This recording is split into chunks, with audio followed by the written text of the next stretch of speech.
Naguib Mahfouz, the author of The Day the Leader Was Killed, has the distinction of being the most prominent author of Arabic fiction published in English today.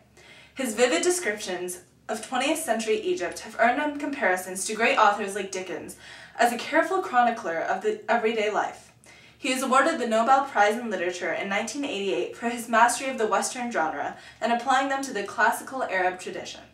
Though he has gained recognition for giving a voice to the Egyptian people, the turbulent political times of his country has forced him into submission, and instead finding new and indirect ways to speak his mind. Naguib Mahfouz. Good afternoon. Hello, Mr. Mahfouz. Tell us a little about yourself. Hi, I'm Naguib Mahfouz. I'm the author of The Day the Leader Was Killed. I was born in 1911 in Cairo, and in 1919, when I was 8 years old, the revolution was right outside my door. So I think that's where I get a lot of the political sentiment that I have. And then in 1930, I went to the University of Cairo where I studied philosophy. And that's why I'm so interested in not just economic and not just political and not just history, but just what people were thinking during that time. Fascinating. Tell us about your book. Well, I wrote The Day the Leader Was Killed, and it just chronicles the everyday life in Egypt after Nasser had nationalized the Suez Canal, and it's about Elwan and his fiancée, Rhonda, and his grandfather, mostly. And it just kind of chronicles their economic problems because the Infantile Mafia had just kind of been profiting from the nationalization of the Suez Canal. So it's kind of gone from them being able to support themselves to them not being able to support themselves, and Elwan and Rhonda not really being able to get married. And so that creates a lot of tension in their relationship along with the grandfather. It sounds fascinating. Who or what inspires your writing, and in particular this book? Well, some of my favorite authors who really inspired me were Tolstoy, Chekhov, Kafka, and Ibsen, and a lot of them were persecuted as well. So I guess we have some of the same political feelings. You mentioned a lot about history and the politics of Egypt. What is your personal political sentiment?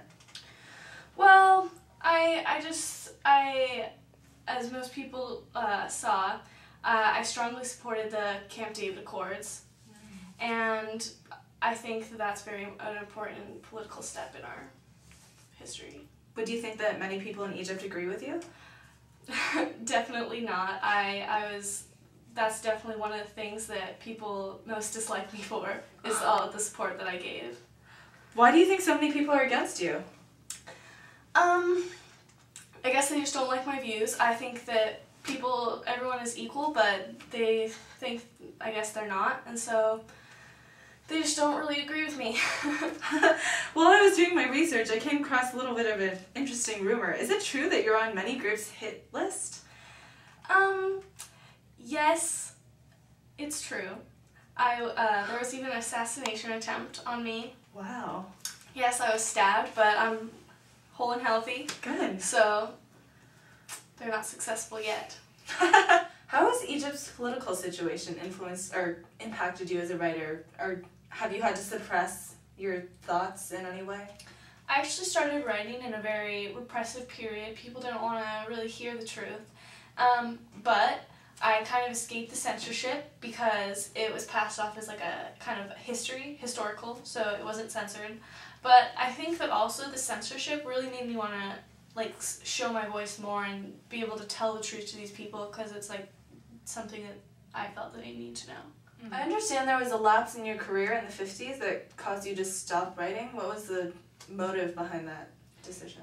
Yeah, in the 50s, most of the 50s, I stopped writing because I felt that the message that I was trying to get across, people weren't really understanding, and they were kind of mistaking it or misusing the message. And for an author, that's really frustrating for that to happen. But I picked up writing again. Good. What was the cause for that? Well, I had kind of been experimenting with different styles, and I realized I need to start writing again. Just because I'm not writing, there are still things happening, and these people still need to know what is happening. And without writing is just like life to me, so I need to write to live. We're grateful for that. What message do you hope to express through your writing? I think that people should know the history of Egypt, like I was saying, because it's not paid attention to very much. It seems that a lot of your book is based on Egyptian history. Do you think that your readers need a breadth of knowledge about Egyptian history to understand and appreciate your book? No. Any works in your future that we can look forward to? Again, about the history, a lot of my works have been historical, and part of that reason is because I want to show the history of Egypt, so I guess I'll be progressing with that line of work with the history of Egypt. Mr. Mahfouz, thank you for your time. Oh, it's been a pleasure, thank you. So the book is The Day the Leader Was Killed. Critics are calling it freshly nuanced and hauntingly lyrical, breathtakingly compact and skillfully woven. Are you planning on reading it? Oh, absolutely. Good, it's a great read.